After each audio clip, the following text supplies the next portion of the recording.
is something that I actually decided to do because earlier in the week, I actually wrote an article. And the article was, why are so many African Americans struggling to breathe? And in writing that article, I realized that there was a lot of conversation that needed to be had around this particular topic, especially during these trying times. So I want to spend some time with you all tonight, and I want to share with you all why I believe thousands, if not millions, of African Americans are struggling to breathe. Why is that? So I really do appreciate you all again taking the time. What I'd like to do is, if we could, in the chat box, I would like to see if you could actually introduce yourself. Basically, just say where you're from. I'm just curious to know. We got some people from different states, different places. If you wouldn't mind putting in the chat box, where you, what you do. Are you a therapist? Are you a social worker? Are you a counselor? What is your profession? Are you a parent? Just a little bit so I can just kind of know a little bit about you all, because I'll introduce who I am as we kind of like move forward. So if you all could indulge me and make this a very interactive kind of like workshop, because this is something that I'm passionate about and I want you all to engage. So if I could actually have you all, just anyone, seeing here, I see Thomas, I see Julia, I see some different names here. Good evening, Life Incorporated from Georgia. Wow, I love it. Let's see, good evening. Anyone else? Let's see, where are you all from? We got new messages coming in. Thank you all, thank you all. I'm from school, I'm from California, Los Angeles, I'm a social worker in DC. Let's see, New Jersey, Buffalo. I am excited. We have representation, social workers. You all know I'm a social worker, and if you don't, I'm going to introduce myself too shortly. So thank you all for coming on here. We got individuals from New York. Thank you, thank you, thank you, thank you. So here's the deal. The topic today, again, as I mentioned, for those who are jumping on here, is understanding cultural trauma, grief, and mourning as experienced by African Americans. So I love the fact that I have a lot of social workers on here. I love the fact that I'm gonna have some counselors on here. I love the fact that I basically have compassionate people who are concerned about the well-being of other people. So with that being said, and thank you all for kind of indulging me and introducing yourselves. And with that being said, I will like to get started.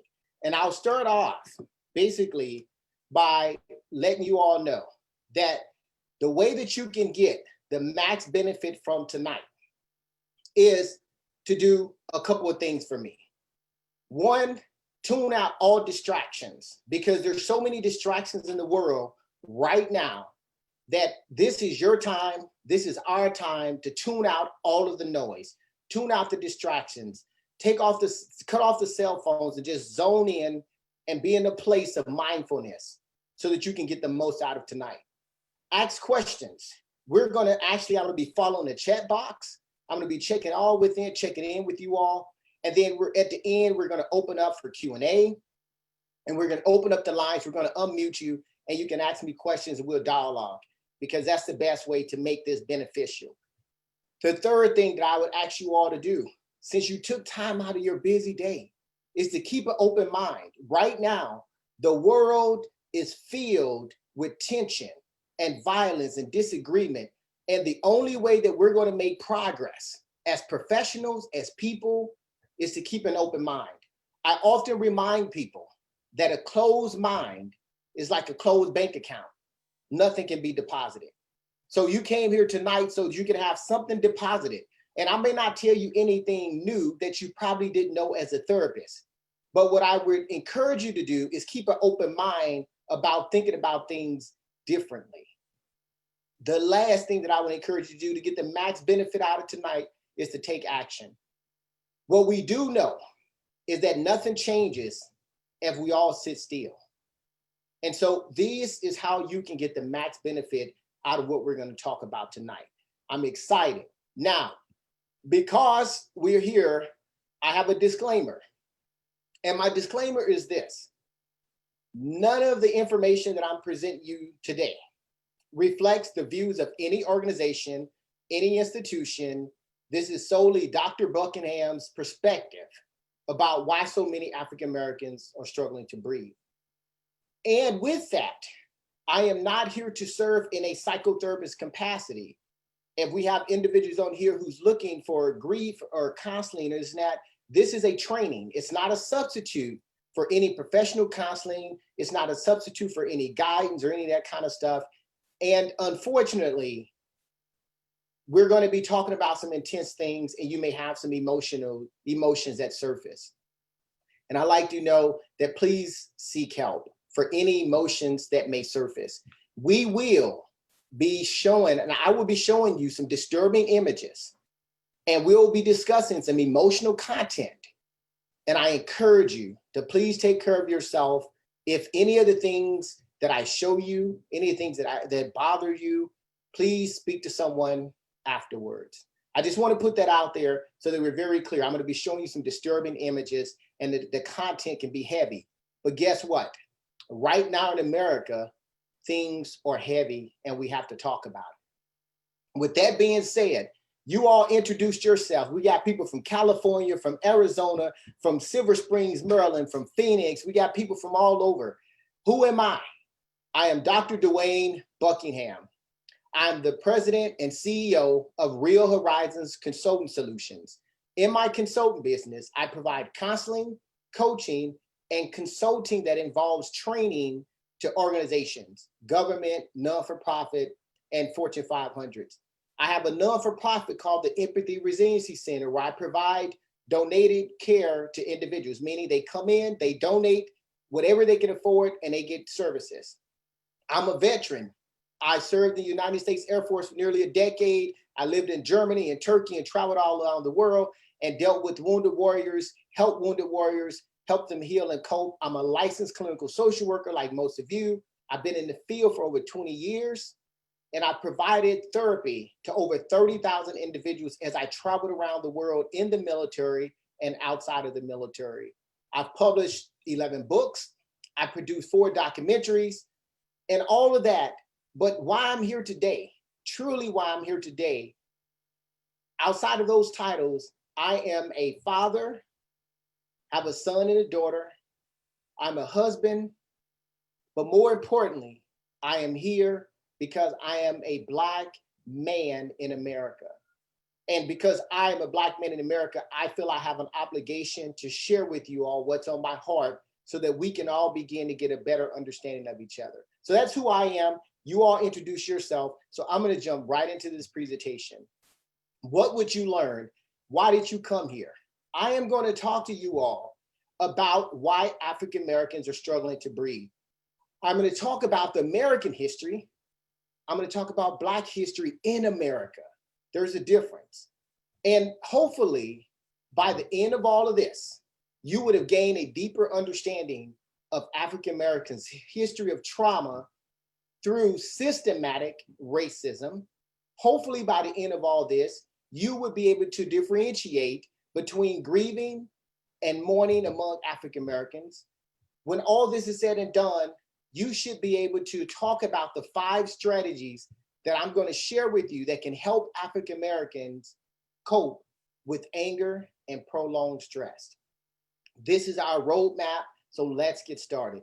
So what I have, the questions that I like to start my presentations off with is, have you ever wondered?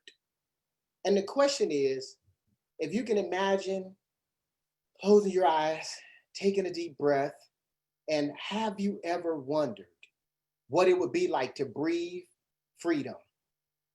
Have you ever wondered what it would be like to breathe justice? Have you ever wondered what it would be like to breathe because Black Lives Matter? Imagine what that would be like. Because I ask people to wonder what that would be like. Because for millions of Americans, for million African Americans, we often wonder. Because what we're facing in America is millions of African Americans wondering what it would be like to breathe freedom, what it would be like to breathe justice, what it would be like to breathe Black Lives Matter. Millions of African Americans are struggling to breathe. Millions of African Americans are wearing the slogan, preaching the slogan, I can't breathe. And the George Floyd unfortunate senseless murder has many of us not being able to breathe. So have you ever wondered? Have you ever wondered? And here's the deal, if you've never wondered, I am going to share with you why so many African Americans are struggling to breathe. Female, male, adults, children. Why is this? Why is this? What are you all thoughts? If you can just indulge me in here in the chat box, what are your thoughts about why so many African Americans are struggling to breathe? We have a lot of clinicians on here. Indulge me, make it a little interactive. What do you all think? Why is this that so many African Americans are struggling to breathe? Not feeling safe. They are silenced. Intergenerational trauma, constant worry, systematic and institutional racism that prevents progress, generations of trauma, anxiety, fear. You all can probably co-facilitate this training with me, this presentation with me, because you obviously know that people, voices are not heard. These are all reasons why African Americans are struggling to breathe. But one of the things that I actually have begin to think about is this. We all now are looking at what happened to George Floyd. Are African Americans struggling to breathe due to the senseless murder of George Floyd? Is this why? Is this why many of us are struggling to breathe? Is this the one single incident that has caused civil unrest? Is this one single unfortunate and devastating incident? Is this the one thing that has caused many of us to struggle to breathe? And what I would say to you, that George could not breathe for 8 minutes and 46 seconds, and he died face down on a dirty city street. Is this what had and have us in this state of place? And I would like to say to you all, yes, but there is so much more. George Floyd was a tragedy, a national tragedy, as we know, but there is so much more. And what I would like to do is have you all indulge me. Let me tell you a little bit about the African Americans' history of trauma in America. African Americans' history of trauma in America. Here's the deal. There's an American history and there's an African American history. My mother always told me there's two sides to every story. And what I'd like to share with you all this evening is the African American story. Because for many of us, we know, as I was culturally assimilated, and I'll use that word again, that I was culturally assimilated into the military, which is a predominantly white organization. I was culturally assimilated into Michigan State University, predominantly white university. So I know very well about American history, because every corner I turn, I have to learn about American history. But unfortunately, what we don't talk about often is African American history in America. Now, we have Black History Month, we have these kind of things. But here's the deal. These are two different histories. The American history tells us that all lives matter. And we're not arguing against that. As an African-American male, I believe, and as a social worker, all lives matter. I do believe in life, liberty, and the pursuit of happiness. And many of you do. But you know what? As an African-American, I also have another story. And the story for me and for millions of others as an African American is centered around just living, live, legacy, and pursuit of justice. We exert many of our hours and days and breaths trying to just live. We exert most of our energy trying to make sure that our ancestors' legacy is uplifted. We exert most of our energy pursuing justice. This is why millions of African Americans are struggling to breathe, live, legacy, and the pursuit of justice. This is what we're looking at. But you know what? What I want you to do and to help you understand is that we are struggling to breathe because our history, our culture, our identity in America is rooted in trauma. See, I didn't never understand this until I became a therapist and I began to see thousands and thousands of people, Black people, white people, Hispanic people. But what I began to understand about African Americans is that while we are facing major issues around immigration, and I am empathic towards all human beings, what I would say is African Americans was the only one that was brought here and was rooted and built in America based in trauma. This is why so many African Americans are struggling to breathe. Our culture, you know what? When I talk to my ancestors, when I talk about my ancestors, when I talk to my grandparents, when I talk to them, they tell me stories that have been rooted in trauma.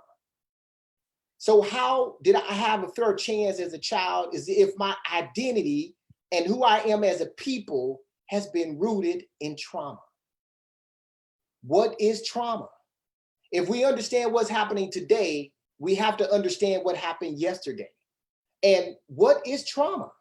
Trauma, as we know it, results from a series of events. It can be one event, or it can be a series of events or circumstances that experienced by individual as emotionally or physically harmful or life-threatening that has lasting adverse effects on their what? Their functioning, their physical, their mental, their social, their spiritual well-being. In America, African Americans' history, culture, identity is rooted in trauma. Trauma intersects in different ways with culture, history, race, gender, location, and language. As you can see in this image, African American trauma with a man being burned and people watching. The trauma in America for African Americans has been part of our history, been part of our culture. Why are we struggling to breathe? We're struggling to breathe because there has been psychological effects of trauma for decades for African Americans. How many of you as social workers and counselors are actually treating African Americans who are struggling with flashbacks and frequent nightmares?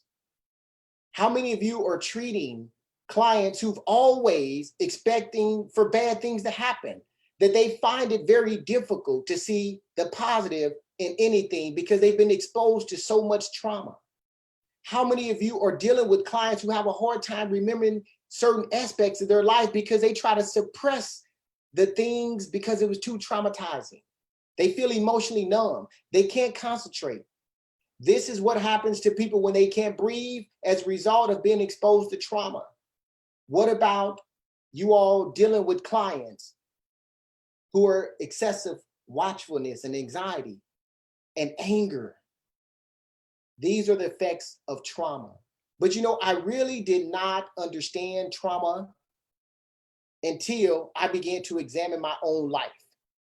And when I began to understand my own life, I began to understand the greater context of trauma, even for myself as someone who was able to beat the odds. But at the early age of 6, this is what's really scary about trauma and the history of trauma for Black people. When I was 6 years old, I began to ask myself 2 fundamental questions. And those two fundamental questions begin to set the trajectory for how I was going to live my life. And that first question I asked myself at 6 years old is, who am I? The second question that I asked myself at 6 years old is, does my life have meaning? Why would a 6-year-old who should be focusing on going to school and being happy is embedded in asking two profound and fundamental questions at age 6?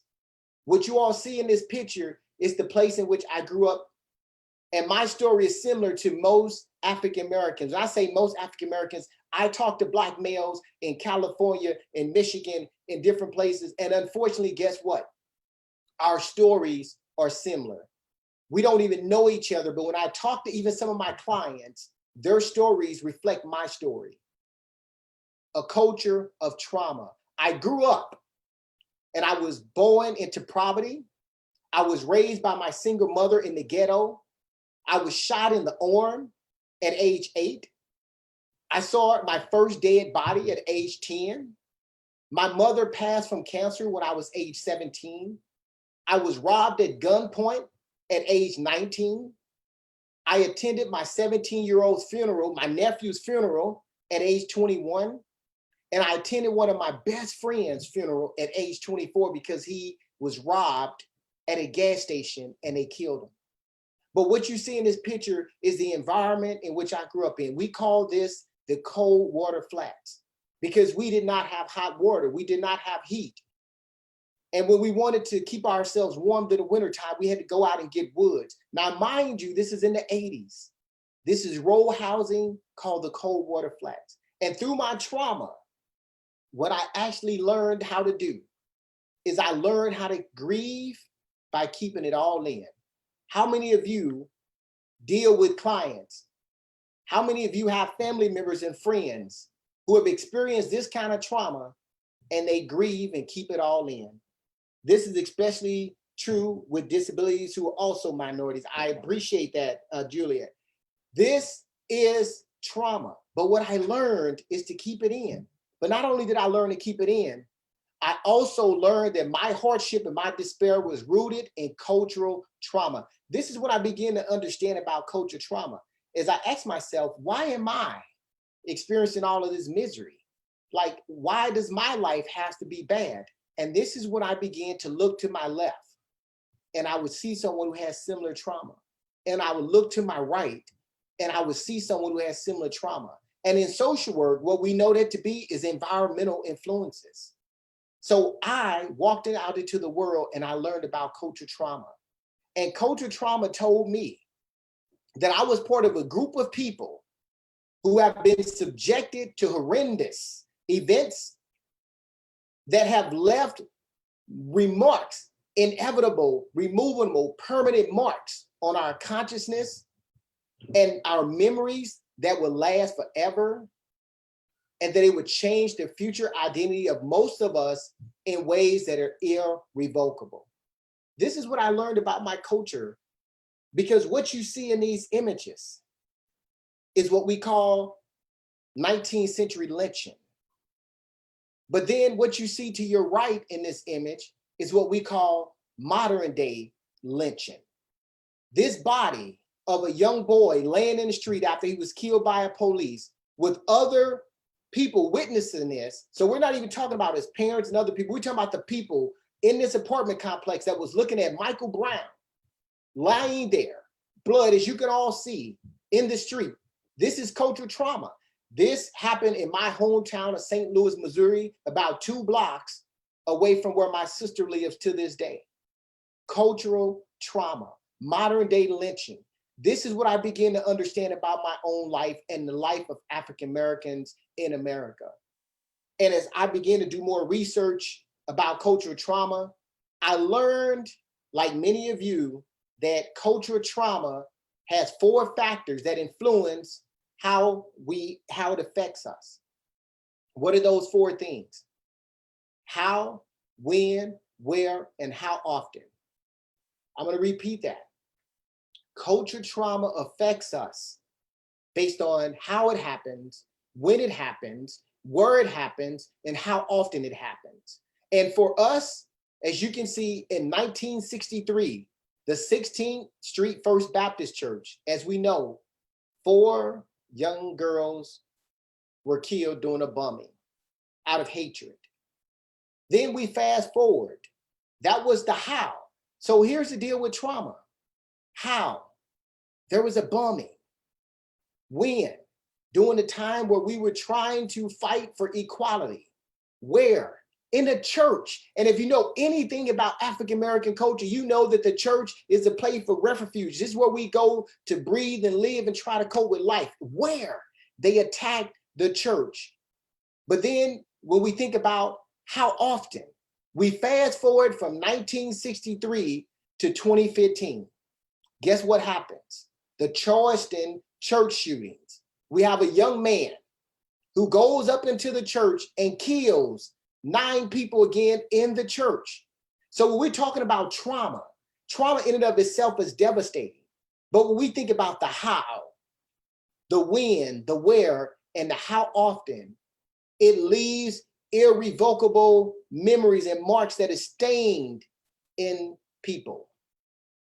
These things influence us. So as we think about the culture trauma, we go and we understand that this happened way before I was born. I was born into trauma. As we can see, I apologize to you all that I said I would have some disturbing images. But you know what's unfortunately a little bit more disturbing is that the individuals are standing around and they're watching. And unfortunately, what's even a little bit more disturbing is that there's children are there. And so if we understand that cultural trauma also has generational implications, but so does hate. Because if we expose the children to this, they're able to pass it on. So this is a disturbing picture, but this, I apologize, y'all, this is American history, but this is African American history in America. So when we think about the George Floyds of today, do we actually think about this? This is what we call cultural trauma. Why are so many African Americans struggling to breathe? Our identity, our history is rooted in trauma. We see in these images what most African Americans know to be cotton fields, to where there would be 100-degree weather. From sunrise to sundown, African Americans were out there picking. But this was what we beginning of what we call, you cannot talk about George Floyd without talking about slavery. And some people say that was 400 years ago, it doesn't matter. But we do know that slavery was the beginning of systematic racism.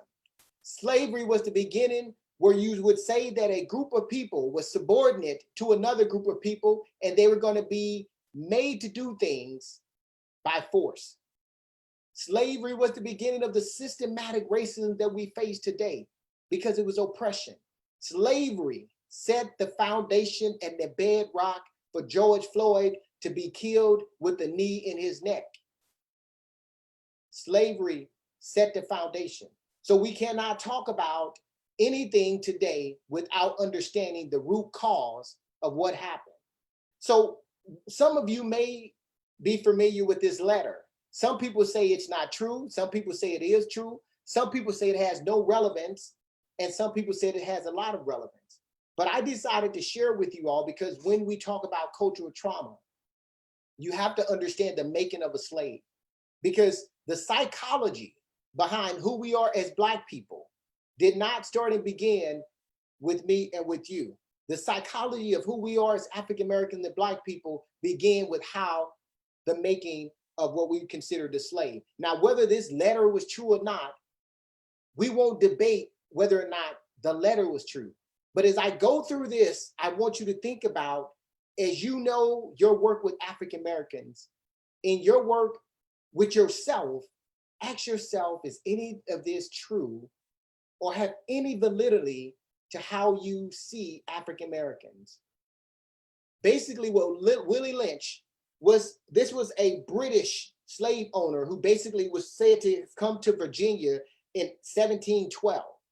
And he supposedly came to Virginia to teach. As you all know, in Virginia, the slave trade was about profit and money. So he came to pretty much train slave owners how to make sure that they can actually indoctrinate slaves into the slavery system so that the slave system in itself could last for hundreds and hundreds of years. This was supposedly what Willie Lynch, and if you all don't know, lynching came from the name Willie Lynch. So when we fast forward to the civil rights, lynching was birthed from the name Willie Lynch. So the bottom line of what this was about is he said, I'm going to teach you guys how to make sure you breed slaves right. I'm going to teach you how to make a slave. And so what he said is that you're going to make differences and you're going to make them bigger. What he said is you're going to use fear, distrust, and envy to control them.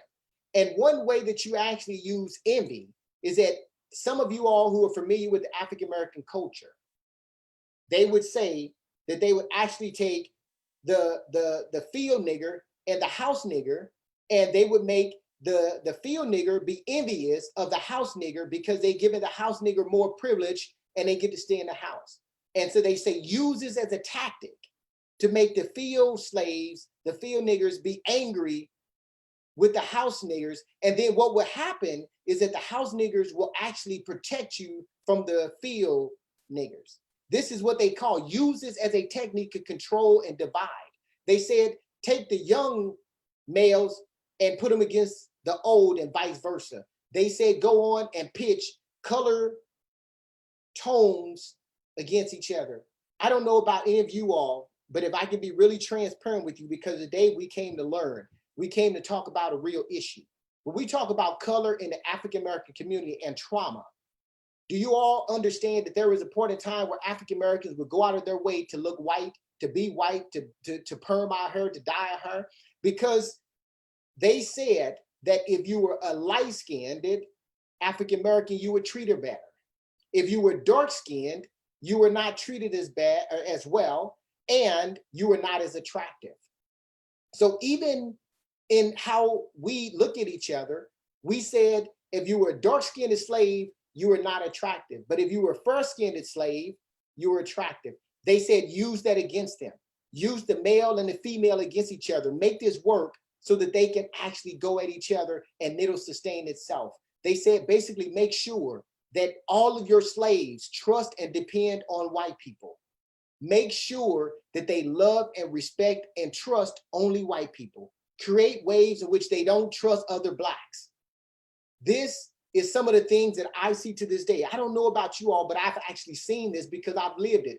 I've witnessed other blacks say to blacks who are dark-skinned that they're not attractive, and the person can have the same features who's light-skinned or fair-skinned, and they say they're very attractive. I've seen this, I've lived it. So if we say that we can use this method, they said if you use this method, it'll maintain itself. 6 cardinal principles of what they said of how you actually is going to make a slave. They said both the horse and the niggers are no good to the economy in wild and natural. What does that mean? That basically means that you have to strip the African American from his natural state. If he believes that he's a king, if she believes that she's a queen, then they will not settle for what you have to offer them. So you have to strip them from their natural state, and you have to put them in a place where they do not see themselves as being valued. You have to break them, and you have to have them tied together for orderly production to make things work for your behalf. You have to do this in order to maintain the future. And they said, if you want potentially for this to work, focus on the female, because a woman has the nurturing ability, and whatever you do to that woman, she's always going to have the desire to want to protect her children. So attack the woman and create fear into the woman female, and she will try to protect her offspring by doing whatever you ask her to do. This, take away their language. Do not allow them to speak a language, because if they can speak, they can begin to understand and uprise. These are things that they said that if you do this, damage their psychological and physical well-being And this in and of itself will sustain how you make a nigger. So I apologize for some of you all that may say, Dr. Buckingham, you should not use that word nigger. I am using that in the context of education. I'm only using that because this is the language that was used. And I don't mean to offend anyone. I'm just using the language to illustrate the nature of the culture of the trauma that African Americans have been exposed to in America. The methods for making a Negro, as you all can see, there was things that they said you need to do. You need to keep the body and take the mind. What does that mean? Break their will to resist. That if you break the will to resist, most of you do know, if you go down the South, if you've never been to Mississippi, if you go down South and you go to any plantation, I have to take a breath when I say that, plantation. But if you go down South and you go to any of the historical plantations, what you will come to understand is that at most time, there was maybe 4, 5, 6, maybe 10 people, white people on a plantation, and there was hundreds of slaves. So why would you ask yourself, hundreds of slaves on a plantation who were strong, physically strong, they will not uprise? Because what was taken from them is their will to resist. And how do you do that?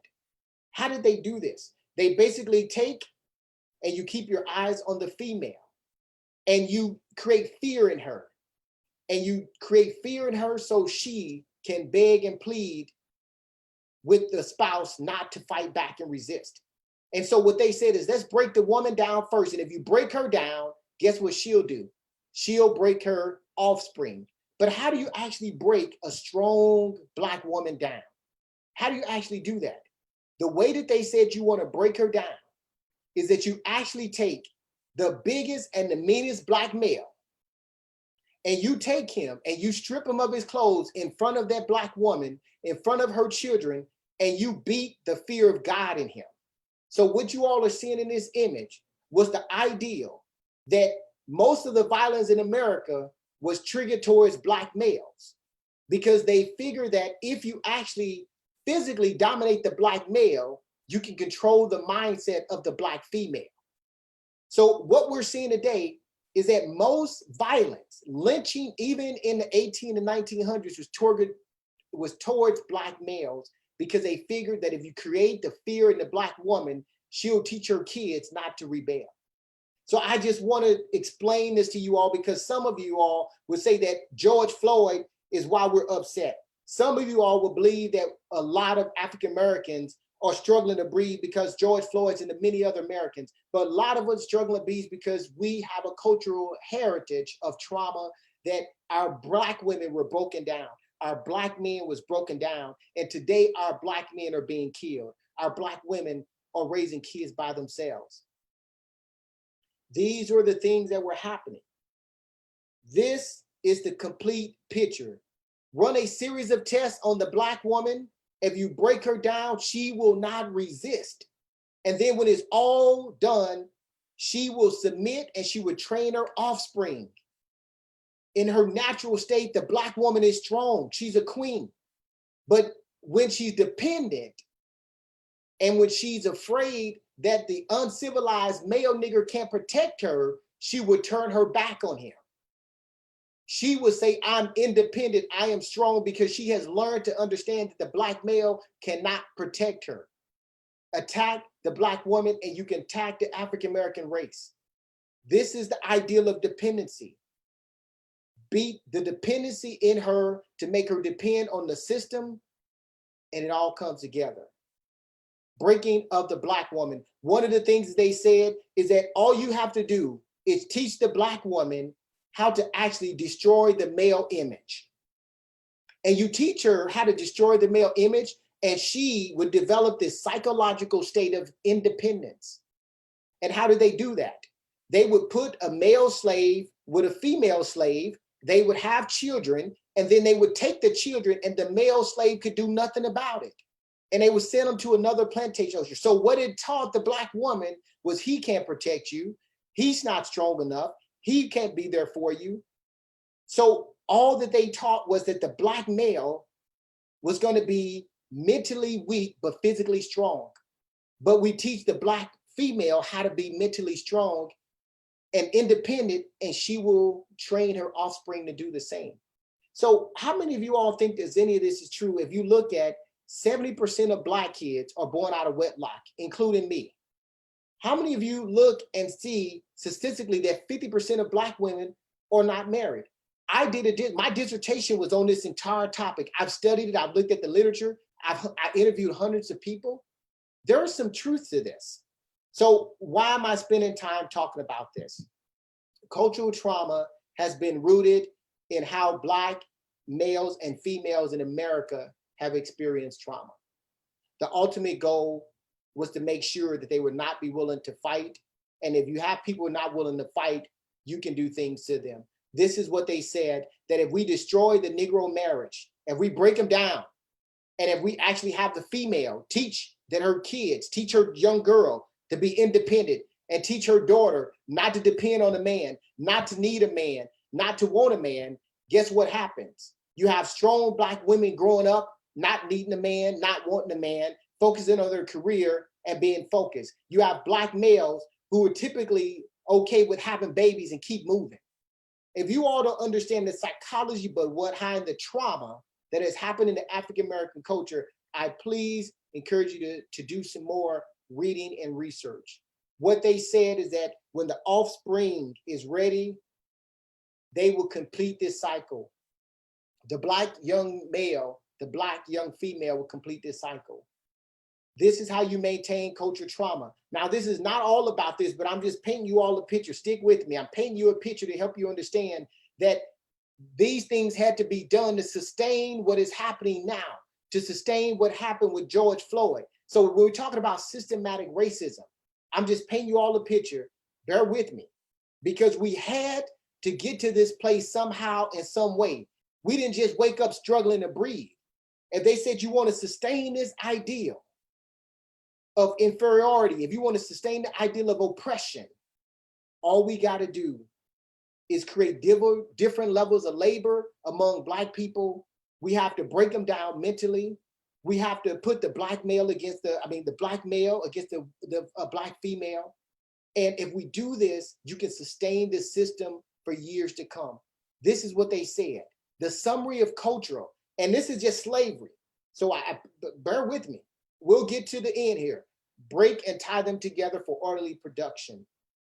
Pay particular attention to the female so she can raise her offspring to not need anybody.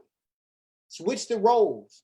Make the Black woman feel strong. Make the Black man feel weak. Switch their roles. Make the Black woman feel like she doesn't need the Black man, and he'll eventually abandon her. Create this cycle, and it would take care of itself. It's an orbit. It will keep spinning. It'll keep spinning, and it'll take care of itself. So here's the deal. You know why this is true? Because even when they abolished slavery, we know based on our history that slavery was abolished. The 13th Amendment said, let's do away with slavery.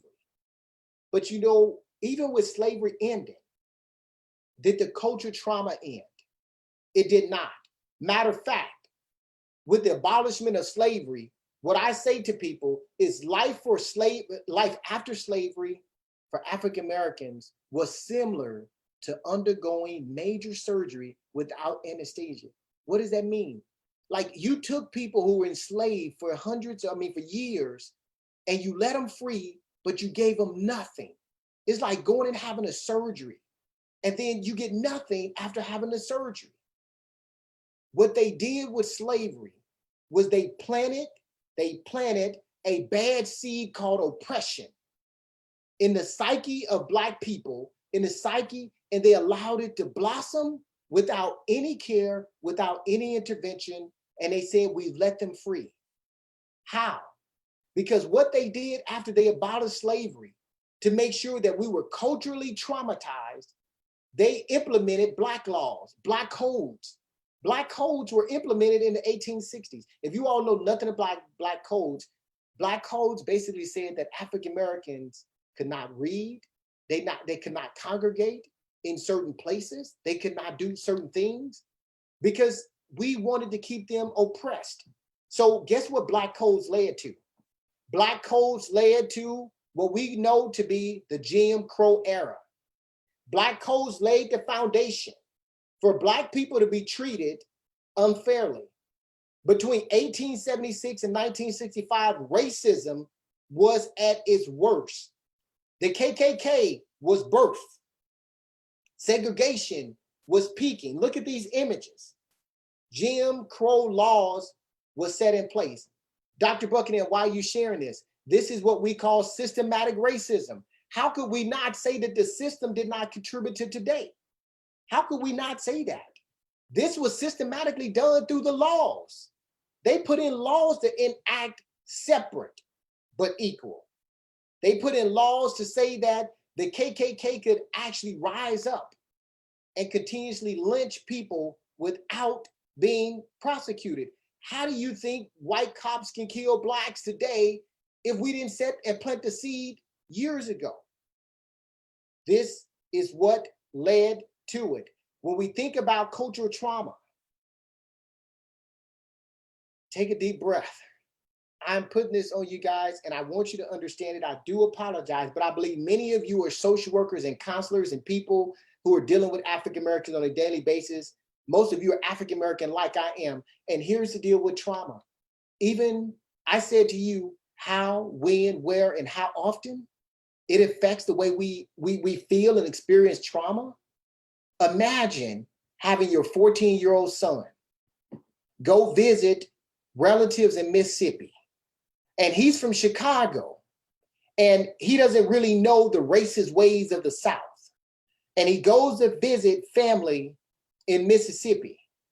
And the story goes, Emmett Till is at a store, and supposedly he whistles at a white lady.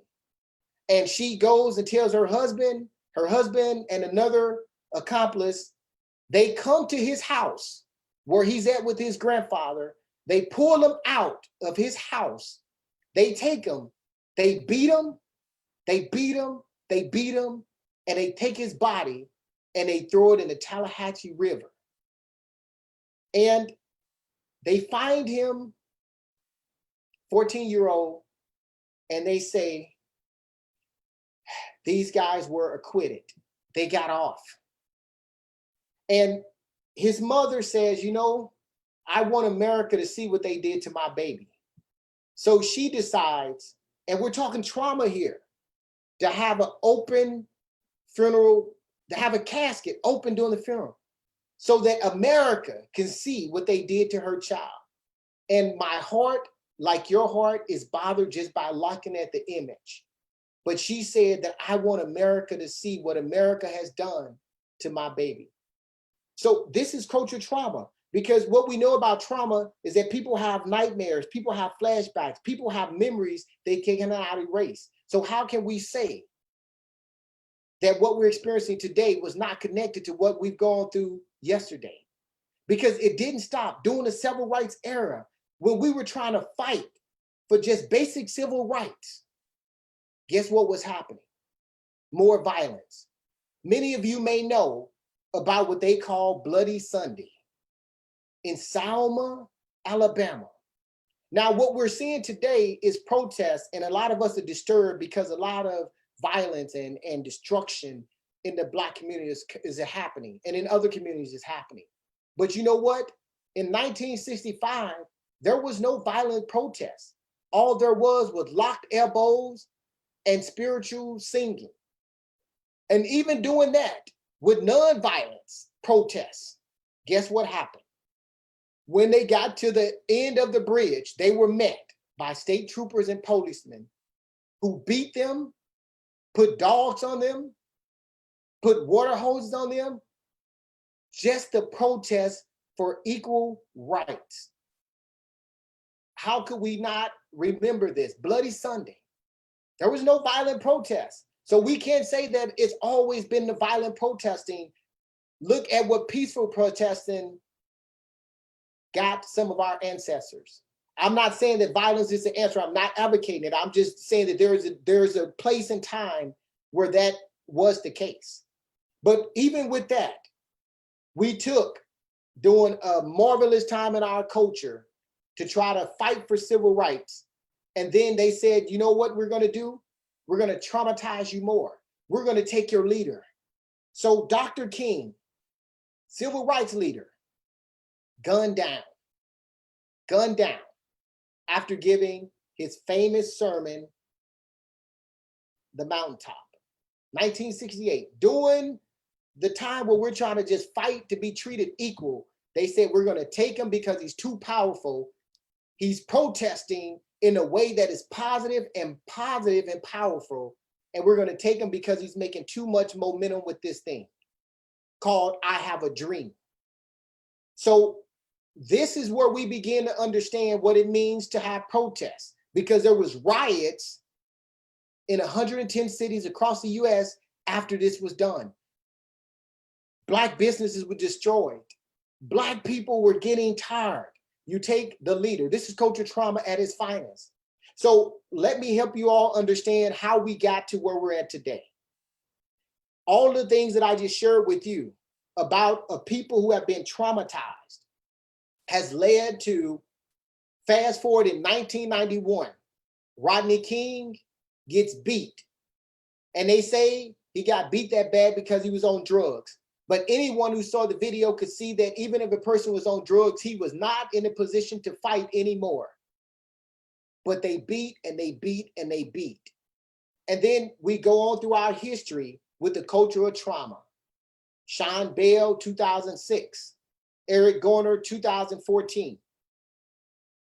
Michael Brown, 2014. Tamara Rice, 2014. We go on and on and on. Breonna Taylor, 2020. And we get to today where we get to George Floyd, 2020. But as you can see in this image, and you can see Emmett Till, and you can see Martin Luther King, and you can see Medgar Evers, and you see all of these different people, those incidents laid the foundation for what we're looking at today. This is cultural trauma at its finest. So America is not just fighting because of injustice. We're fighting because a lot of African Americans are struggling to breathe. And we're struggling to breathe because we've been struggling this breathing, and we've been struggling, and we've been struggling, and we've been struggling. And why? We have been struggling and breathing. We're struggling to breathe because of this. African Americans have been grieving since slavery.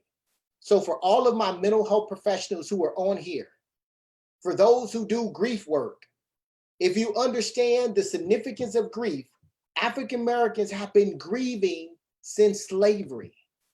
And what is grieving? This is why we're struggling to breathe. We've been grieving since slavery. The internal meaning given to experience of what? Loss.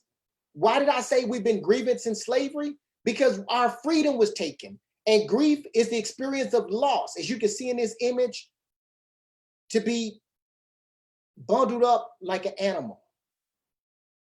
We've been grieving since slavery. But you know what? Grieving is not what we're seeing in and of itself and by itself.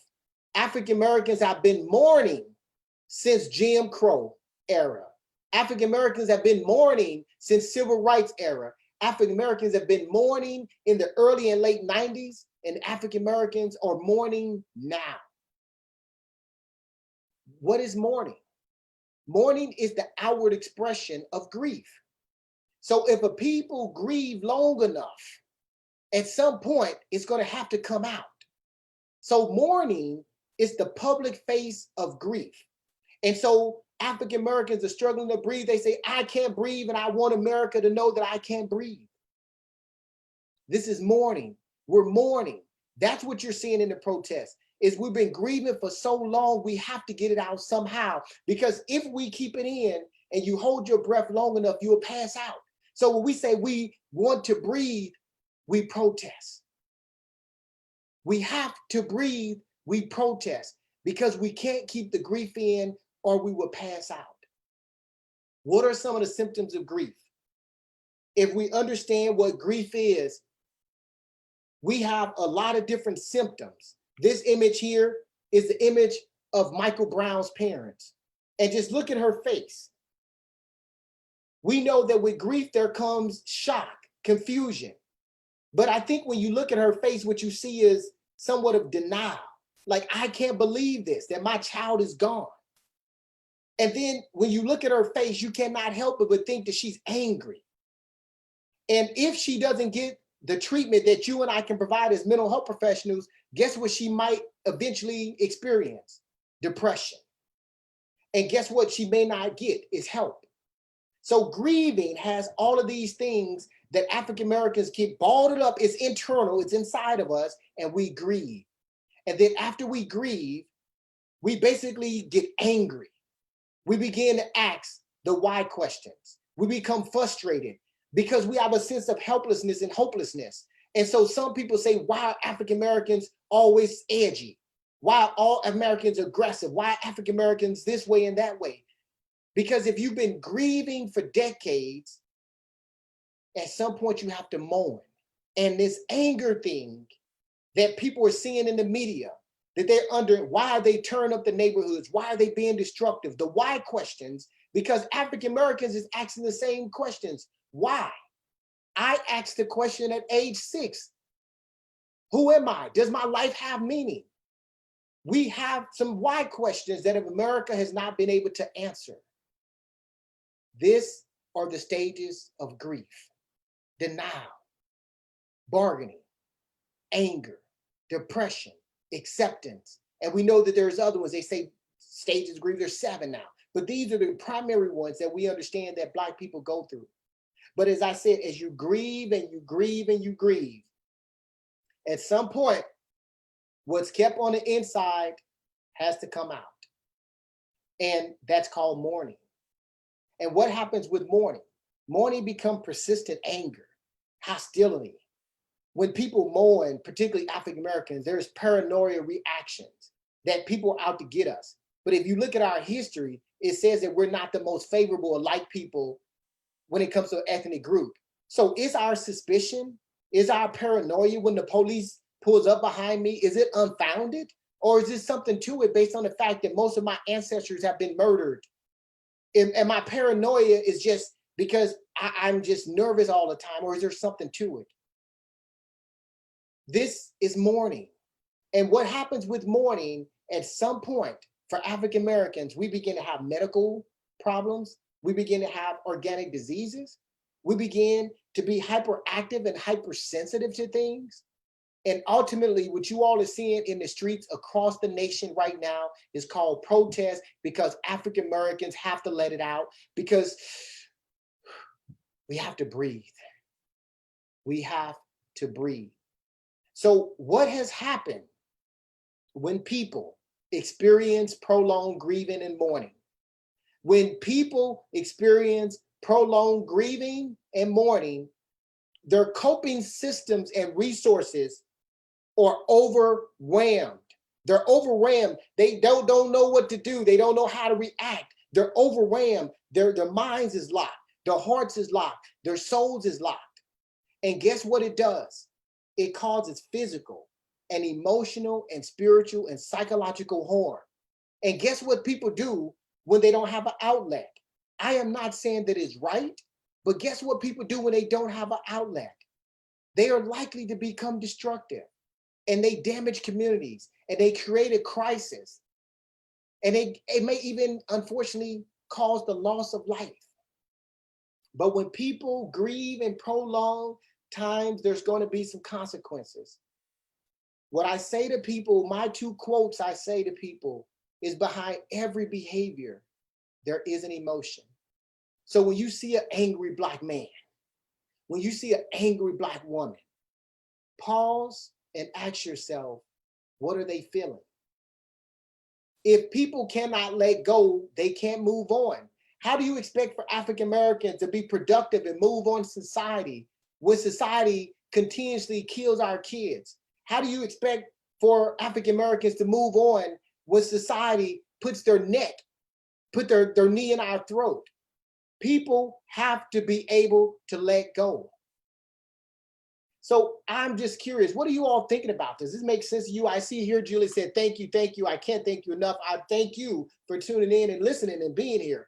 I was 9 years old when I watched this report on CBS News. Look, This is the information that we have to get out to the media, to the people, to help them understand that this is a crisis. It's a crisis. And you know what it is in my mind? It's a mental health crisis, because we're looking at everything else, but this is a mental health crisis. Which emotion? I often ask people, when you see this image of the protesters, you see this, which emotion contributes to increased hostility during both the grieving and mourning phases? We have a lot of emotions that I just mentioned, right? That happens when you're grieving. We have a lot of emotions that we experience when you're mourning. But the question is, which emotion creates increased hostility?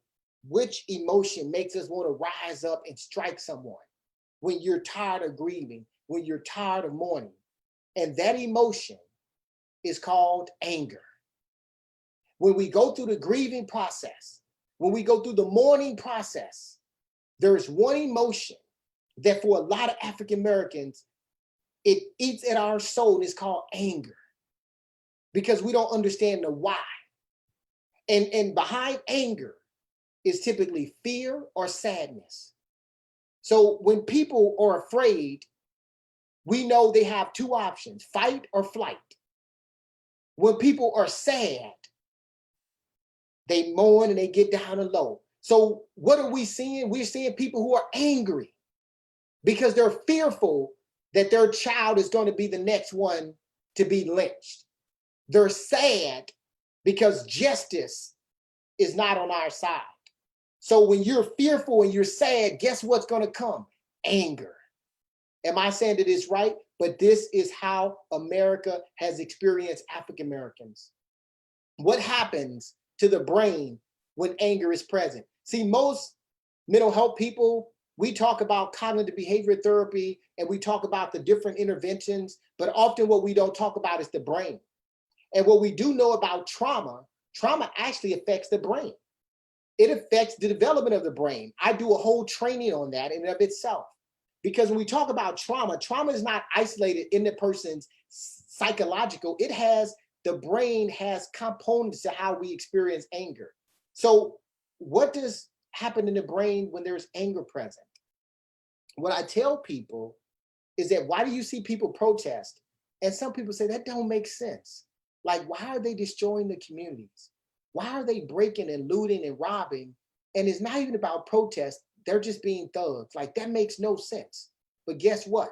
When anger is present in the brain, this thing happens that we refer to as emotional hijacking.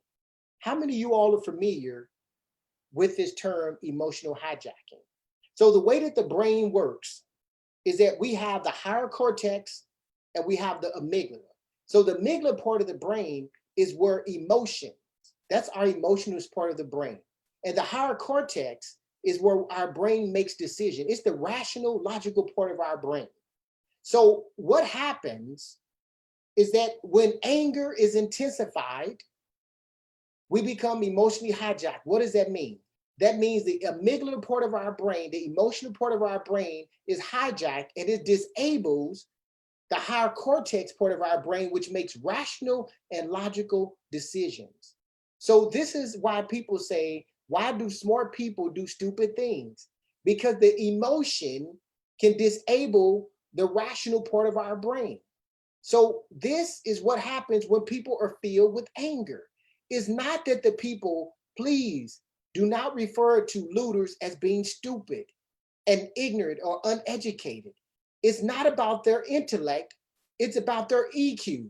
Their emotional intelligence is operating and it's being dominated by this thing called emotional hijacking. So this is what happens with anger. So stop attacking the looters and the other people as if they don't understand what they're doing. Unfortunately, the intellect may be there, but the emotion of anger is so intensely profound that it's triggering the cortex to be disabled. That's just one physiological explanation. So here's the deal. We're coming to a close. What I say to people, and we're going to open this up for discussion. I hope this makes sense to any of you all. But what I say is no psychological intervention, no peace. You all agree with this as therapists, as parents? No psychological intervention, no peace. Because we're not just fighting the justice system. We're fighting mental health in America. We're fighting against a culture and a collective group of people who have been grieving for decades, have been mourning for decades. We are trying to combat a system that has probably led to post-traumatic stress disorder among a lot of African Americans who are not even being treated. Could you imagine seeing and being present when Michael Brown's body is laying there on the ground and you're 13 years old, or you're 14 years old, or you're 21 years old, and you see this body laying there in the streets and blood everywhere, and you go to your bed at night and you lay down, and what do? Do you not think those images might surface in your head or your mind? We have a psychological problem that's not being addressed. To live life in a constant state of grief and mourning that is rooted in trauma is as harsh as living life without a soul. This is how I feel. This is why I say that. Sometimes when you live in a constant state of grief and mourning that is rooted in trauma, you wonder if you have a soul sometimes. No psychological intervention in America, no peace for African Americans. This is a mental health crisis. Growth question. This is one of the questions that I get asked all the time. We're going to open this up for questions. I'm going to give you all these strategies, but here's what I get asked all the time. Dr. Buckingham, what strategies can I use to help African Americans cope effectively with anger and prolonged psychological trauma? What strategies can I use? So let me give you all these 5 strategies that I encourage you to use. If you're an African American therapist, use these strategies. If you're a white therapist, use these strategies. If you're a Hispanic therapist, use these strategies. If you're a mother, a father, or brother, use these strategies. Here they are. 5 strategies that I want you to take away from this presentation. First strategy, enhance your emotional intelligence. Second strategy, eat first. We like to use acronyms in the military. Third strategy, practice empathic responding. The fourth strategy is to seek additional sensitivity training. And then the 5th strategy is to take a risk. Let me share with you all these strategies. Enhance your emotional intelligence. How many of you all know there is a book by Daniel Goleman? He said that EQ is more important than IQ. IQ is all the standardizing tests that we do in school and all those different things, right? We drain this stuff into our kids. But what we don't focus on is emotional intelligence. Your emotional intelligence is your ability to be able to identify, use, understand, and manage emotions in a what? Positive way. So if you want to understand how to relate to African Americans, if you even want to understand how to relate to your own children or your own family members, you have to be able to identify and understand how to manage emotions. When people have high emotional intelligence, they're able to recognize their own emotions and they're able to recognize the emotions of others. And they engage with those people in a way that brings people towards them. This is what emotional intelligence does.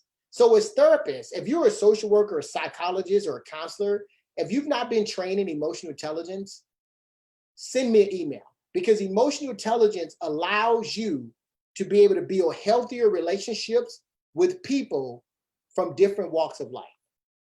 Enhance your emotional intelligence.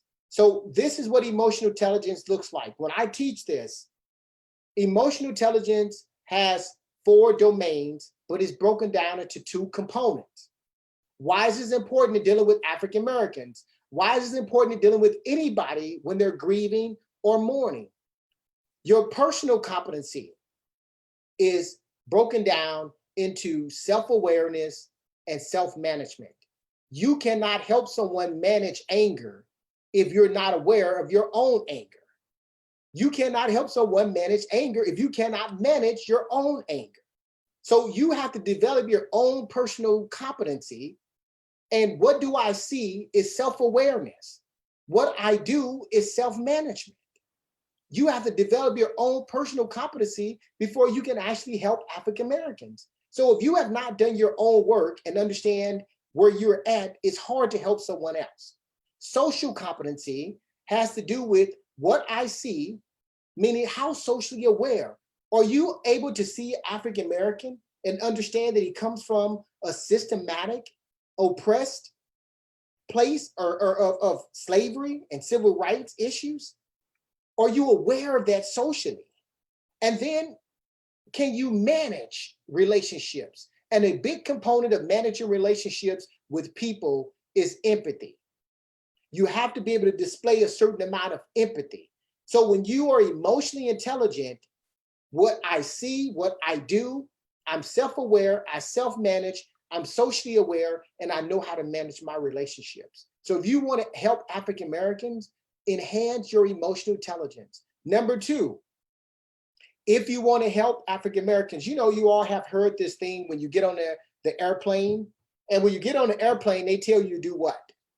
They tell you to put on your mask first, and then put on the mask of your child or whomever.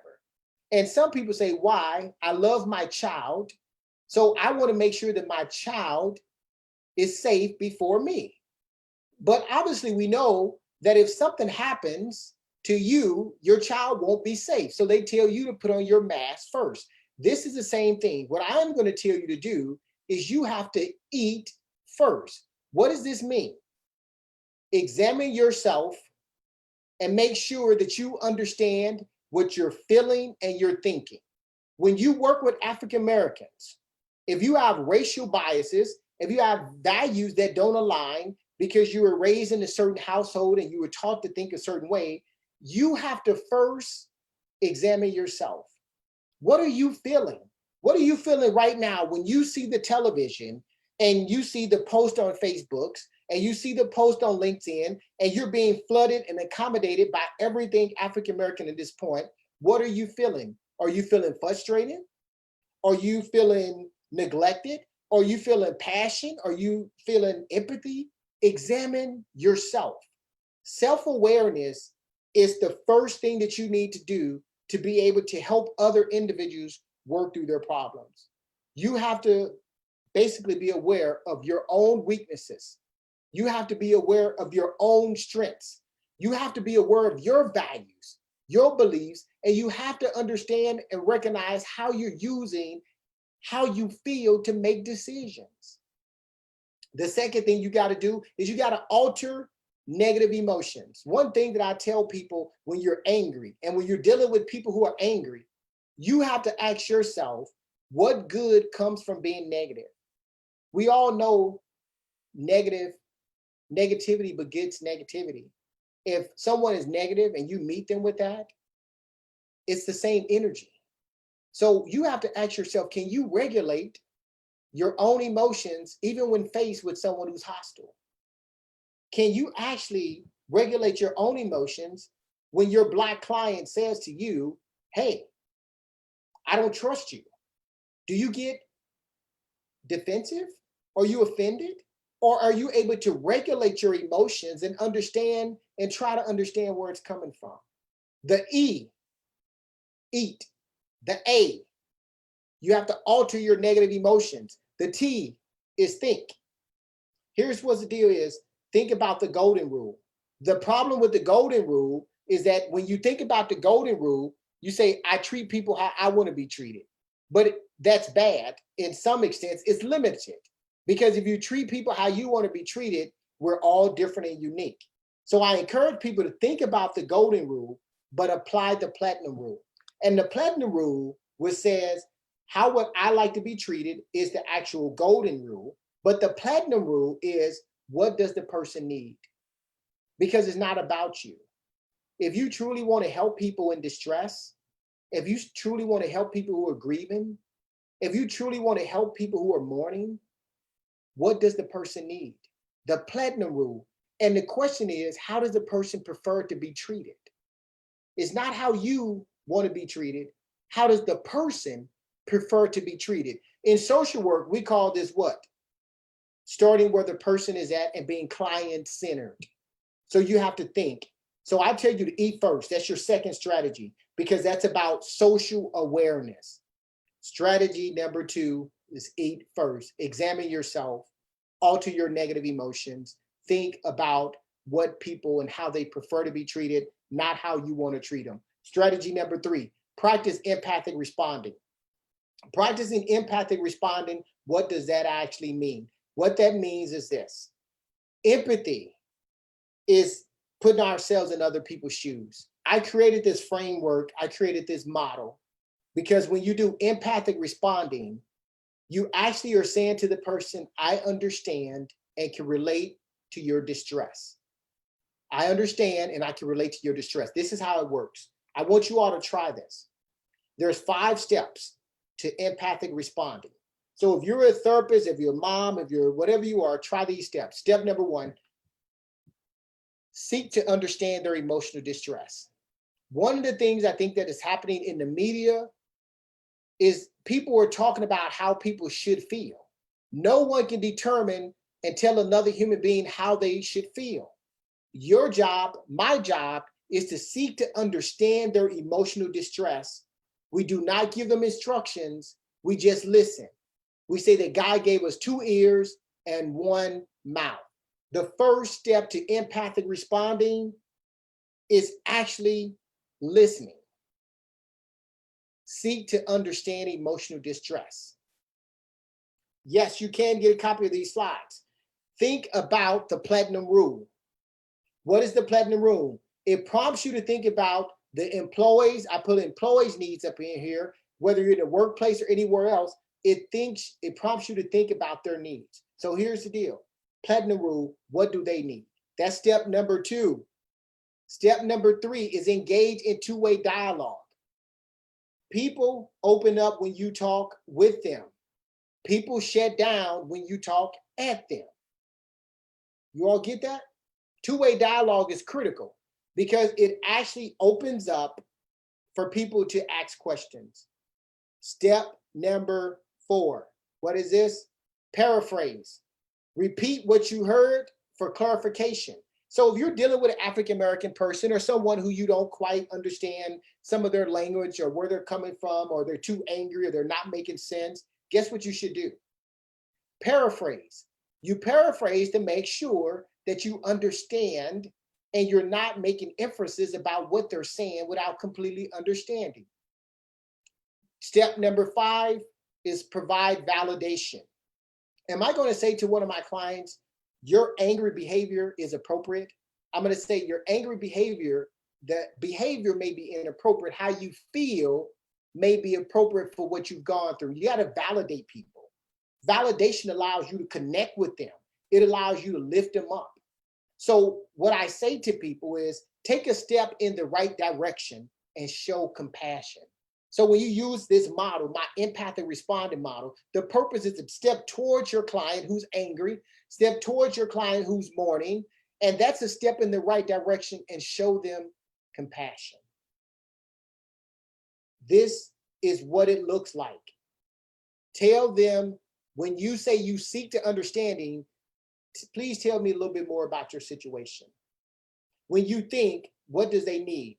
When you engage, you ask open-ended questions. When you paraphrase, so I heard you say, and when you provide validation so that you can understand them.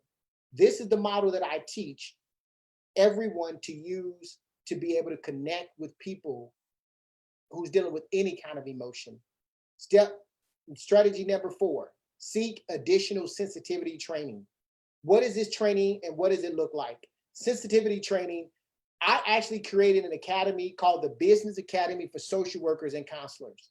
So the mission of this is to teach social workers and counselors how to work with vulnerable populations. We teach you how to launch businesses. We teach you how to accelerate your compensation so you don't burn out. We teach you how to build financial prosperity. in the midst of working with African Americans, working with service members, working with veterans. We provide specialized training. So if you are a social worker or a counselor who work with African Americans and you want specialized training to understand the culture, come to the academy. If you actually want to just take courses that are culturally competent courses, come to the academy. We offer CEU training. This is to help you understand African Americans. Seek additional training. If you want to take action, get some training. Strategy number 5, take a risk. I encourage each and every one of you to take a risk. The only way that we're going to get through what we're going through is taking a risk. These are my thoughts to you about taking a risk. We may not be able to remove all of the obstacles that is negatively affecting this country, especially not overnight or in one night. But we can begin to work on our emotional and mental well-being. And I say we, that means me and you. This is critically important because as a nation, if you get a group of people who feel hopelessness and helplessness, there's no way forward. You all understand this for those who provide therapy, is that if you get a person filled with hopelessness and helplessness, they see no way forward. So we all have to be willing to take a risk to speak up. We have to take a risk and get counseling if we have underlying biases. You and I have to take risk to hold people accountable. If you have family members who are racist, if you have friends who are racist and they are engaging in microaggressions, hold people accountable. You and I have to take risks and change what we do not like when we look in the mirror. You and I have to take risks to change a nation that is divided by injustice and racism. If you do nothing else, take a risk. This is the only way we're going to help African Americans breathe. Muhammad Ali said, "He who is not courageous enough to take a risk will accomplish nothing in life." So this is my thoughts about taking a risk.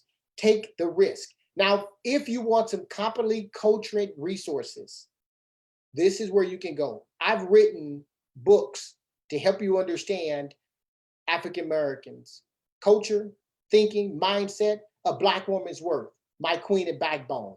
I wrote this book and I dedicated it to my mother. And listen to the title, A Black Woman's Worth. She is a queen, she is a backbone. A Black man's worth, conqueror and head of household. Despite how the media looks at you, despite how the media looks at your father, despite how the media, you are a conqueror and you deserve unconditional love. I wrote these books with African Americans in mind. You are a queen, you are a king, and you deserve unconditional love. Read these resources, empower Black communities, give them the tools that they need because the grieving and the mourning has to stop. Get these books, gift them to your clients, gift them to your friends, gift them to whomever. Get these resources and get them. The other thing that you could use, you're a parent, if you're a therapist, if you're a psychologist, you could actually attend, I'm offering a parenting class. This parenting class is on empathy. Right now, one of my major concerns about cultural trauma, guess what? Our children. Cultural trauma is rooted in our history. So who and how are we talking to our kids about this? And I apologize that I'm getting animated, I'm getting loud, but this stuff I'm passionate about because if we don't break the change of generational oppression, we're going to find ourselves in the same place because as parents, you all have to be willing to teach your kids how to be empathic. The best gift that you can give to your child, whether you're a Black parent, a white parent, or any Hispanic or any other parent, is to give them the gift of empathy. I wrote this book because I believe we have to learn how to be empathic towards people. That's the only way that we're actually going to find justice in America is through the empathy pathway, not the legal system. The legal system is not going to find and give us what we need. So if you or someone you know can attend this, it's only 100 seats, go there. That's another resource. Here's the deal. These are my closing remarks. And I'm going to open up for questions. I see there's some questions in the chat box. I'm going to answer your questions in the chat box. These are my final thoughts. Resilient people find solutions in problems. In contrast, troubled people find problems in every solution. Right now, African Americans are troubled, but we are a resilient group of people, and we can find solutions, and we will find solutions. My second quote, I've learned that how you treat yourself will show up in how you treat others. Your emotional and social growth depends on your ability to see within yourself and change you. I'm going to repeat that first part. How you treat yourself shows up in how you treat other people. Are you taking care of yourself? Because if you're not taking care of yourself, you can't take care of other people. Quote number 3, you do not need permission to treat people with compassion. So stop waiting on others to authorize your humanity and your kindness. You do not need permission from your father, from the media, from anyone to treat people with humanity and kindness. Stop waiting on someone to give you permission. Number 4, karma is not punishment. It is what you put in the atmosphere. Have you ever wondered sometimes why things don't work out for you? But what you put in the atmosphere has a tendency to come back. So if you want love, guess what you got to put in the atmosphere? Love. Karma is not punishment. It's what you put in the atmosphere. So put love and gentleness in the atmosphere and you get it back, regardless of what your ethnic background is. Give the gift of empathy and see what you give back. Imagine if America embraced empathy and we were able to say, hey, if I was African American and I come from a culture of history, if I have a cultural history of trauma, how would I feel today? How would I feel about George Floyd? This is what empathy allows you to do. It allows you to potentially ask yourself, how would I feel? Not what would I think, how would I feel? The quote is the only one, the only time now is giving, only time giving is bad is when you're giving up. What I would ask all you all to do is do not give up on African Americans. Don't give up on yourself. Don't give up on your kids. Don't give up on your community. The only time that giving is bad, the only time that giving is bad is when you're giving up. And my last and final quote is, I have learned that hate and social injustice can destroy a nation. We all are witnessing that. But I've also learned that love and equality for all can build a nation where every human being can breathe and pursue life, liberty, and the pursuit of happiness. I'm breathing. I thank you all for spending the time with me because I'm breathing. And I'm breathing because you all decided to spend some time so that we can begin to think about and discuss this. So with that being said, I would like to open this up for questions. We're going to open up the lines. We can have you unmute yourselves. And I would like to just answer any questions that you have. And so we hear, would you please donate a copy of these books to Glass, Georgia Library for accessible statewide services? They will be turned into an audio format for people with disabilities. Thank you. Yes. So here's the deal. Please email me, Juliet, if that's, hopefully I pronounced your name correctly. Please email me. Let's see here. Any other questions that you all may have? I'm going to put some of the my contact information up here as we answer any questions. So here's my contact information. Many of you, when you signed up, I may have some of your information. So do I offer a certificate in cultural training? I do. I have a certificate for another course. This course here is, I can give you a certificate as well for this course, but I actually have a course That's an ethics cultural company course that I actually teach and you get CEUs from. So Angela, if you're looking for a certificate, I actually have another course if you want the certificate and the CEUs. But if you just want a certificate for this attendance, I can see if we can print one out for you and give you a certificate as well. Any other questions? Are the lines open? Are there any comments, any questions for me? Julia said, thank you so much. I wish we had this conversation a long time ago. Julia, I agree 1,000. I wish we would have.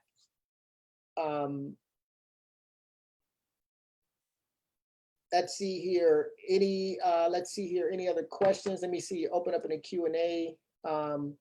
Okay, I am seeing it now.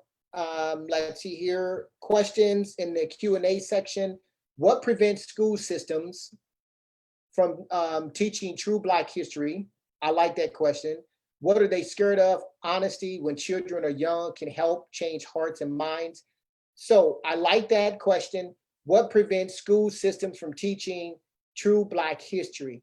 Well, that has been part of what I believe has been the systematic racism in America, is that it's so deeply rooted in doing it through oppression that I think we would literally have to revise the whole system if we want to truly make our schools be beneficial to all. And so I think economically speaking, I think some people do not want to put the money and the effort into teaching Black history the right way. So let's see here, other questions. How do non-Black people keep from becoming white saviors? So I think what you can do is some of those steps you say, like, if for Hispanics and other kinds of individuals who are non-Black, and what you can do is, what I would say is to open up and keep your mind on the empathy process. And when I say the empathy process, encourage, regardless of person's ethnic group, encourage them to actually be mindful of how other people are being treated. So that's one of the things. Use some of these strategies that I gave you. Let's see, here needs to be taught in every police force. So for any of you all who are connected to the police force, I actually have an actual program for the police that's specifically designed to train police, and it's called Policing with Empathy. So I teach police and others how to police within the Black community with empathy. It's an entire program. So I am going in that direction for those who made the comments about that. Let's see here. Thank you so much. Your explanation of how generational trauma impacts the psyche of the Black people is on spot. Thank you, Christina. Let's see here. What's the best way to be an ally for people of color? The best way to be an ally for people of color is to take a risk. And what I mean by take a risk, again, is that speak up. When you're in the presence of people who are not being kind and nice, speak up. Encourage them to be mindful. Encourage them to be empathic. That's how you can become an ally of people of color, is to take a risk. Let's see here. What if the legislation action, what if any legislation action? I'm sorry, the questions are coming so fast, you all. I'm trying to keep them to take to enact lasting change to reverse racial and ethnic disparities, both in schools and in the community. Let me say, so legislative actions, I think we had all the civil rights bills that were actually passed, but the problem I think with legislation is that the people who make the laws and pass the laws, I teach a lot in organizations, and I say the laws are only as good as the people who interpret them. So a big part of what I believe really needs to happen in America, like truly, somehow we have to do a deep dive cleansing of the hearts and the souls in America. Because even when we change legislation, and is it important to change legislation? It is important to vote. It's important to do those things.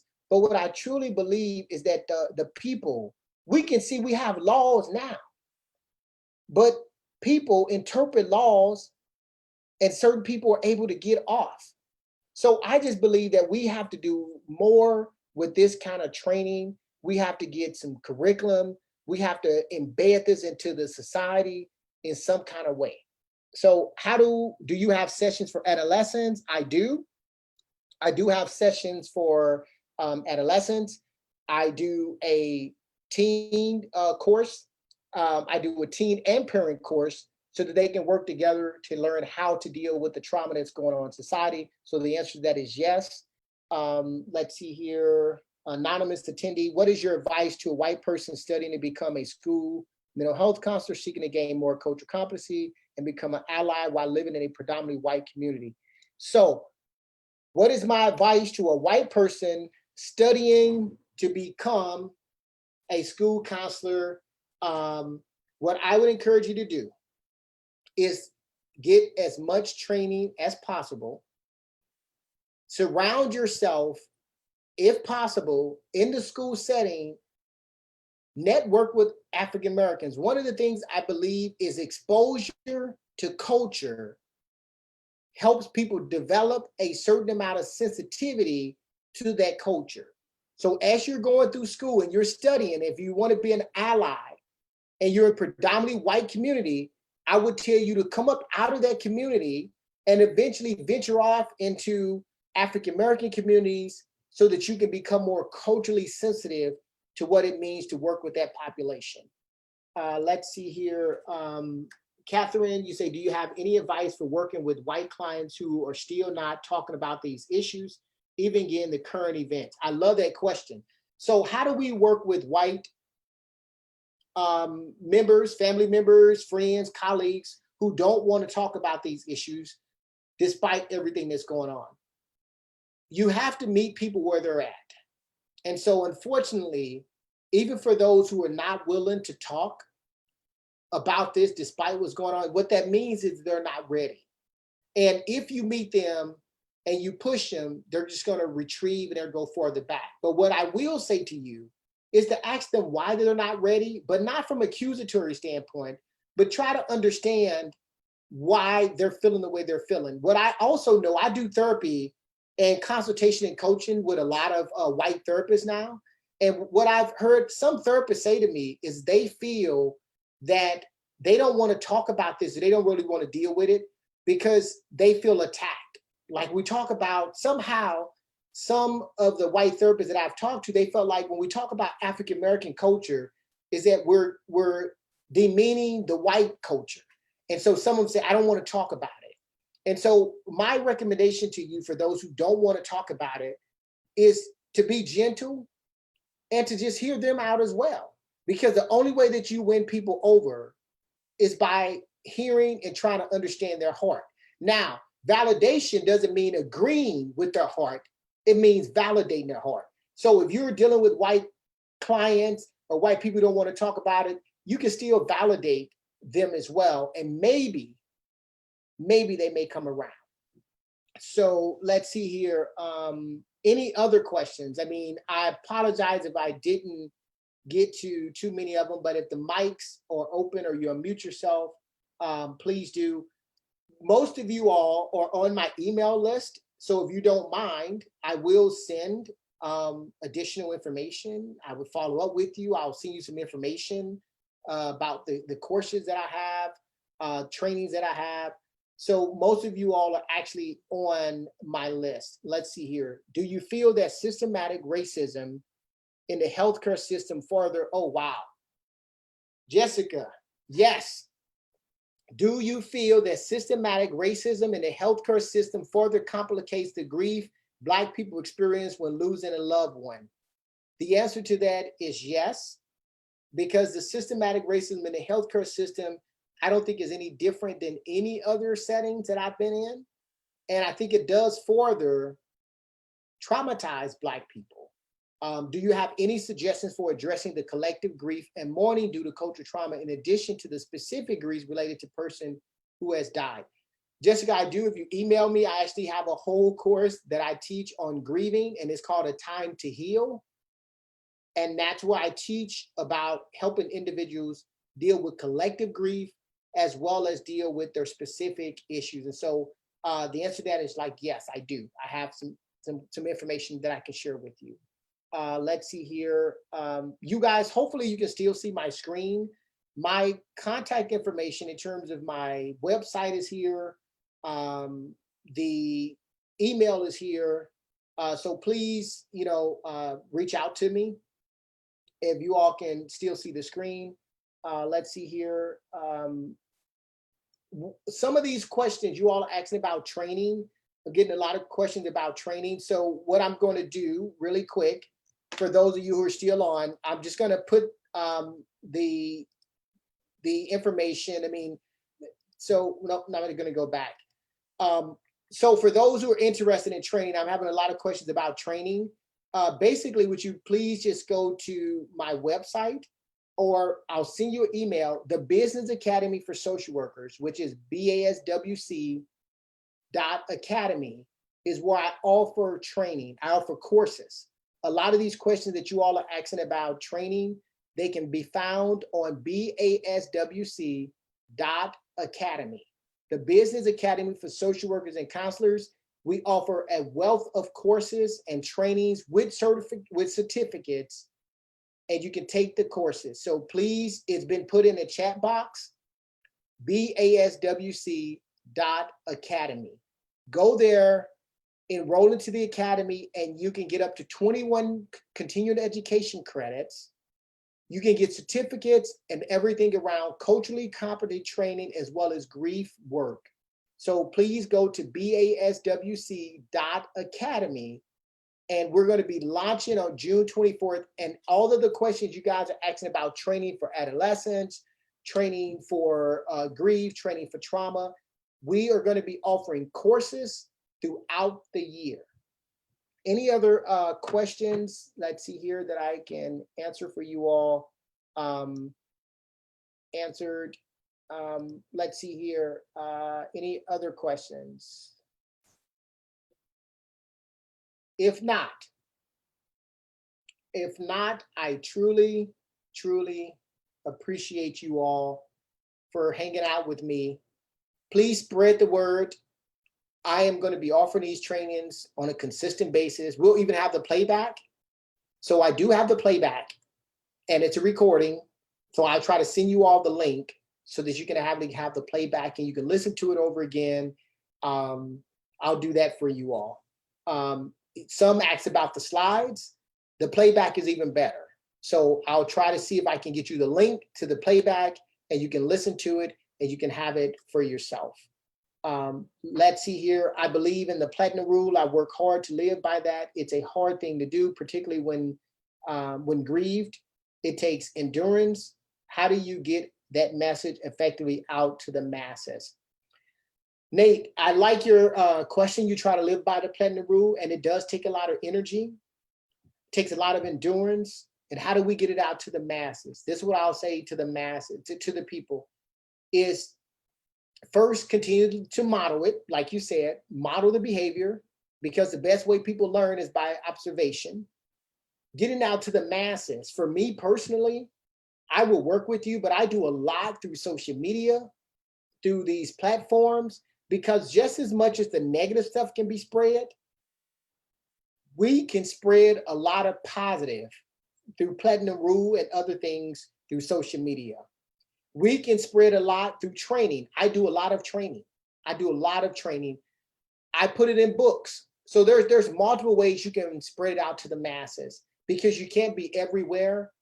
But through social media, through writing your book, I teach therapists how to write books, because where you cannot be, guess where it can be? Your book can be there. So even if you're interested in taking the energy that you put into living by the platinum rule, write an ebook. That way people can download it. They can read and understand your mindset and your perspective. So Nate, hopefully that answers your question, but you can reach the masses through different media platforms, writing, speaking, sharing with other people. So any last questions? I know it's getting late for you all. This has been good for me. And let's see here, it's important to address suppressive terms such as white privilege. Okay, I'm going to answer this. I think Andre, hopefully I pronounced your name right. I said I'm ready to go, but I'm fired up. You all got me fired up now. So what he said here is it's important to address suppressive terms such as white privilege and white guilt. Should we avoid those terms? So should we avoid those terms? I can say that some people have a hard time with those terms. They haven't come to grips with what those terms even mean. So should we avoid them? I would say that you should do whatever and use whatever words that it's going to take for people to be able to listen to you. So if you know that you're constantly getting defensiveness by avoiding those terms, you may not be able to use those terms with some people. However, we can't run away from what has been. So everything that I just talked about with the culture trauma of African Americans and systematic racism, do we not believe that there is a thing called white privilege? Do we not believe that there is a thing called white guilt? Now, here's the deal. If you have white guilt, guess what you probably should do? Enhance your emotional intelligence. You have to work through it. But we can't shy away from talking about what's real. Because if we keep shying away from talking about from what's real, it gives people an excuse not to deal with it. So I would tell you that white privilege and white guilt is not something that you can just literally ignore and think it's going to make things better. Those terms, unfortunately, have meaning. We have to address those things face on. So hopefully that answers. And Ed said here, we need to have tough talks. Those things are real, and we can't avoid them. I agree that we have to address them. But here's the deal, Edward. I believe that we have to address them with tact. Because again, the goal is not in the terms. The goal is in the communication. So we have to get people to talking. So if I'm talking to a white person and I say white privilege and they become defensive, why should I keep pushing that if the goal is to have the conversation? So we have to be mindful of what our ultimate goal is. And so that's with anybody. You can't push their buttons and expect for them to just be okay with it. If it doesn't sit well that you're using those terms, but you need to have the conversation, figure out if you can use other terms to describe it. That's okay. The goal is to have the conversation. We can't make progress. I say no conversation, no progress. So hopefully that's a long-winded answer, but you all got me fired up again. I'm fired up. Exactly, Edward, exactly. Create the safe space. People need safe space. I don't care if you're Black, if you're white, if you're Hispanic, if you're Asian. Guess what Americans need? They need safe space and they need a place to belong. All human beings need that. Everybody. Because if not, the defenses go up. So let's see here. Any other questions? Last thoughts. We're going over close to 2 hours now. Love that response. We all need to keep in mind that we're navigating these conversations. Yes, Liz, we have to keep it in mind. Everybody is not able to hear what you got to say, how you not to say it. Emotional intelligence means that you're tactful. That's what emotional intelligent people do. Emotional intelligent people find ways to create harmony. That's what emotional intelligent people do. They find ways to create harmony. And let's see here, any other questions? Nope. All right, go to my website, take some action, get some resources, send me an email if you have questions, share with your colleagues, invite me to your organization virtually. Take a risk. That's what I want you to do. Take a risk. Fight the fight and you all be blessed. Please reach out if you have any questions, and I will be sending you all information through my email list. So thank you all. Have a good night. Thanks for joining.